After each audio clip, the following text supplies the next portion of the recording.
Scott Holiday here, and thank you so much for joining me for another edition of Plus 2 Wrestling. Wow, when I made that Cody Rhodes video, one question that did not come to mind was, will they just create a whole new title for Cody to win? It seems to me the fact that they called it the WWE World Heavyweight Championship makes me think that the story is now about Cody winning that title, the one that says World Heavyweight Championship, so he can give it to the statue of his father and say, I am the World Heavyweight Champion.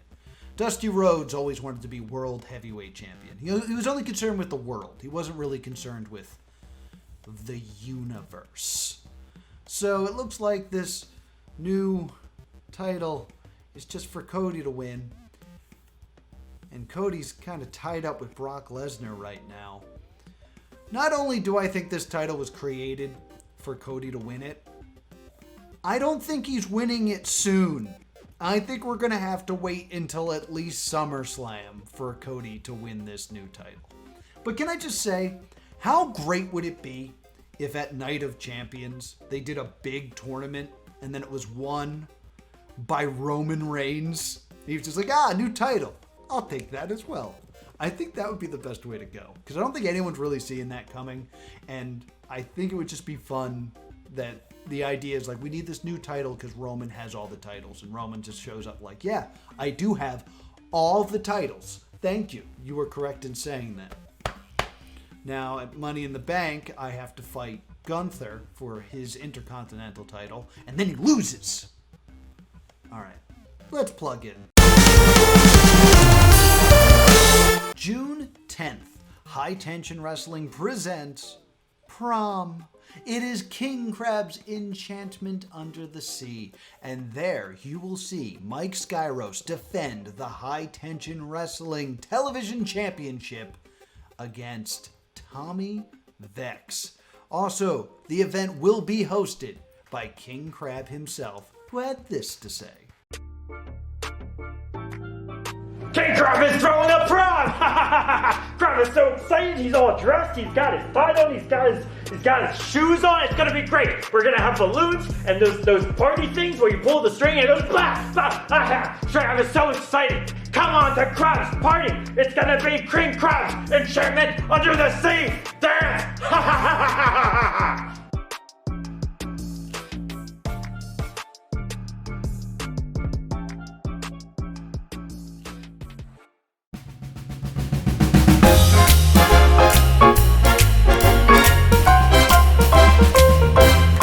Yes, it's time once again to check out the scoreboards and see how everyone's doing on the Far Too Big year-long You Pick'em, a prediction list of things that will happen in the future, starting from the Raw after WrestleMania 39 all the way to WrestleMania 40 that was filled out before WrestleMania 39. And I forgot that I had asked our contestants to predict Impact's Rebellion. So let's see how Rebellion affected the scores. I asked, will this event have an Ultimate X match? And of course it did. It's an Impact show. Of course it had an Ultimate X match. It's like their big thing. Everyone gets a point for saying yes, except for one person, and that's Sophie Adams, the only person who foolishly thought that there would not be an Ultimate X match at an Impact pay-per-view. Good job, Sophie. You really messed that one up.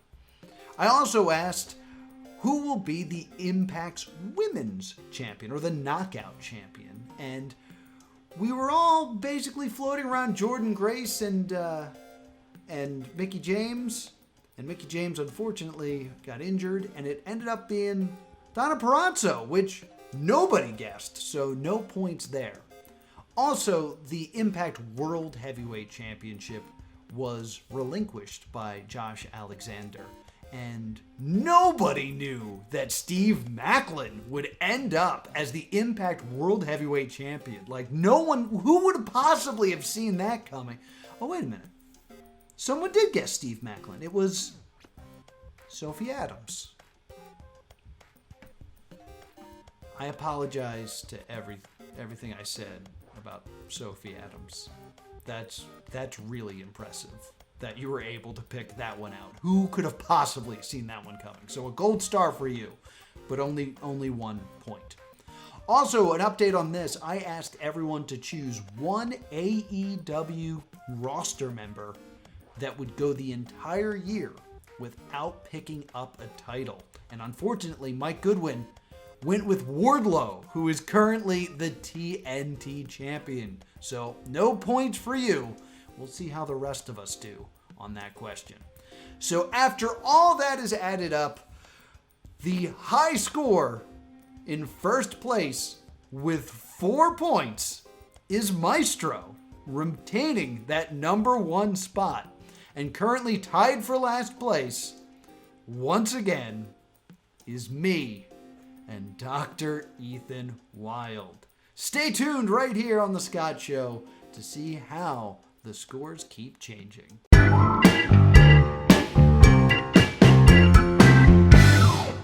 Today on the Soapbox, I'm going to use the Soapbox for what it was really intended to do.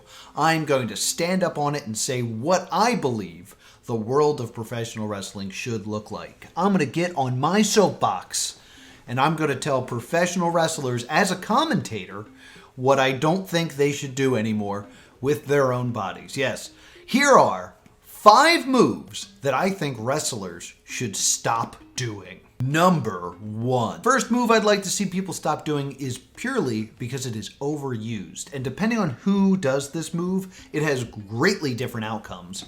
And that's the spear. Like, depending on who hits you with the spear, completely different things happen. Like, if Edge hits you with a spear, you've probably lost the match. However, if Roman Reigns hits you with a spear, you're probably going to kick out of the first one, but you're then going to get speared like 2 or 3 more times, and then he's going to hit the ropes extra, and then you've lost the match. If you get speared by Goldberg, it looks like you've been cut in half entirely. But you still need to get hit with a jackhammer just to make sure you're not going to kick out. If you've been speared by Rhino, you're probably unconscious, but that's good because you can't hear the commentator screaming, "Gore! Gore! Gore!" If you've been speared by Big E, no one cares about you because Big E just dove through the ropes and landed on his head. Please, Big E, when you come back, please stop doing that move. It's terrifying each and every time. If you've been speared by Caitlyn, then you are AJ Lee. Hi, AJ. Thanks for watching my show. I appreciate it. But the spear is one of those things that is often used as a transitional move and as a finisher, and it muddies the water when it's like, when this guy does it, you're dead. And when this guy does it, it hurts, but you're fine. Like, the fact that, and I understand that you can do the whole, like, he's the master of the spear, so it really puts you down, but I don't believe that Edge's spear is better than Goldberg's. I just feel like we're seeing it far too often, and I think we can do better than the tackle. Because I've seen a lot of football, and those guys get up and keep playing after a spear. Number 2. My second move is a move that I don't think ever does what it says on the tin. It never does as it's promised. And that is the test of strength. Now, I don't think there's anything wrong with the old Roman knuckle lock. If you grab your opponent's hands and lock them in place, you can then manipulate your opponent. That's great. What I don't like is when you do this thing.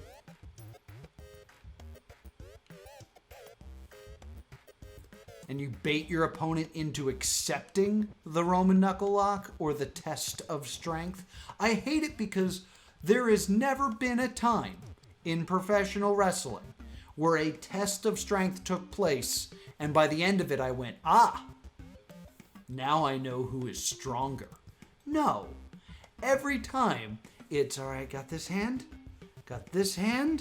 and then the heel kicks the face and the stomach. It's just something designed to make the babyface look stupid, which I am always against, the babyface just looking stupid. Because, yeah, it's a dastardly heel move to be like, let's see who's stronger. I tricked you, I'm kicking you in the stomach. But it's gotten to the point where the heel just does this, and while the babyface is about to grab it, they just boot him in the stomach. Like, for that to work as a heel tactic, the boot to the stomach needs to be a surprise, which means you need to, on occasion, have an actual test of strength. And someone should win. And don't even get me started on this thing where you put your hand up, and then you switch, and then you switch, and then you switch, and then you switch, and you switch. Oh, we're dancing. Oh, it's a dance contest. I hate that. It's a fine comedy spot, but as soon as someone does this, you know it's either going to be a boot to the stomach if it's a heel, or a dance contest if it's a babyface. The fact that this move has been so bastardized that we never actually see it taking place means we need to stop doing it. As soon as somebody does this, don't grab their hand. They're going to kick you in the stomach or make you dance. You don't want that. So that's why we got to stop doing the test of strength, guys. Number 3. My third move goes back all the way to when I was training to be a professional wrestler. Yes, viewers, there was a time way back before I had traded in my headlocks for a headset where I was training to be a professional wrestler, and a wrestling friend of mine, Radical Robbie Morrison, who I did a whole video about his company that you can watch right here, he pulled me aside before my first day of training and he told me some great advice, which is, it's okay to say no. If somebody wants to do something, wants to try something, and you're not comfortable or you don't think you have the ability to do it yet in your wrestling career, it's much, much better to say no, let's not do it, rather than, I don't know, whatever, let's try it, and ending up getting hurt. And then he told me 3 moves that he thinks I should never take. One was the pile driver. And I agree with that. I think we all agree that the pile driver should be taken off the table. It's the move that broke Steve Austin's neck. And the fact that it's not used, or at least used very sparingly to the point that when it happens, it's important, is much better than just having pile drivers done regularly. So I think it's great that that's pretty much not a move being used anymore. You can do a flip. You can do a flip and do a pile driver all you want. Then it's not a pile driver. You're just destroying Canada. But the regular pile driver is dangerous. Number 2 is a power bomb. And I'm going to be honest, I took a power bomb that day. I took a power bomb my first day of training, which you shouldn't do. For the record, don't volunteer to be power bombed on your first day of training. But I did it, and it was fine. It's a very safe move if you're working with someone who knows how to do it and you're at a point where you're good at a back bump. I think it is one of the safer, more impressive looking moves. And then the third move he tried to tell me that I should never take surprised me. But the more I think about it, the more I agree. So it became my third move that I think people should stop doing. And that's the back body drop. The back body drop is a bad move for many reasons. One, it is very dangerous. You're going very high in the air, you're flipping upside down, and despite the danger that's there, no one's really amazed by the back body drop. Like, sure, you might get a pop when, someone like AJ Styles gets tons of air and falls flat from a back body drop. But do you think he's losing the match? Like, is it believable after a back body drop in your fan mind if he then got covered and lost? Probably not. The amount of danger involved in a move, every move has a bit of danger, but the more dangerous a move is, the more payoff there should be. And the back body drop is not that much more impressive in the minds of the wrestling eyes of the fans as a hip toss. And it's not worth the risk you are taking a back body drop, when the fans are not going to believe that this is the end of the match. It just doesn't have that value. Remember when we almost lost Cody? Cody and my favorite wrestler, Damon Sandow, as Team Rhodes Scholars, had a match with, I believe, Kane and maybe Daniel Bryan at the time. Kane hit a big back body drop, and Cody fell right on his head. And you could tell there was something wrong with Cody, but they didn't end the match. Damien Sandow just refused to tag Cody into this match, and you could see him suffering on the outside. Is a back body drop worth that? I don't think so. I don't think it is impressive enough of a move for it to be so risky. On top of that, think about it in the logic of a wrestling match.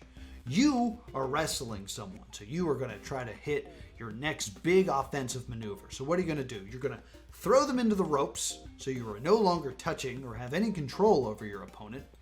And then you're going to lower your head, so you can no longer see them. And you're just going to hope that they run into you, so you can fling them over your back. The logic in that is not there. If you're in a fight, the last thing you want to do is not just look away, but lower your head. I mean, it's gotten to the point where certain wrestlers even have a signature counter to the back body drop. People like Goldust, Cody, Triple H, they all have moves that they do when someone attempts a back body drop on them.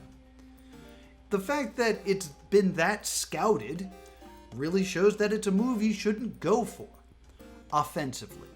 I will say that the back body drop, I think, works great as a defensive maneuver. If someone is going for a power bomb and they got your head in between their legs and they're too busy going, yeah, let's do it. Yeah, then stand up straight. It's a great defense to the move that's coming, is the back body drop. I think the Bandera, which is basically a back body drop in the corner. If I'm running at you and you're in the corner and you can get down and lift me over the top rope so I land on the apron or the floor, yeah, that makes sense. It makes sense defensively.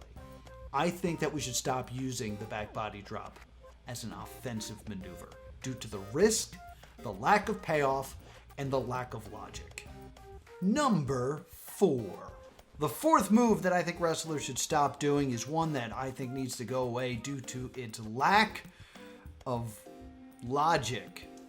I mean, a lot of people think it looks good and like it usually makes a nice impactful sound, but overall, the message of this maneuver is, look at that guy over there.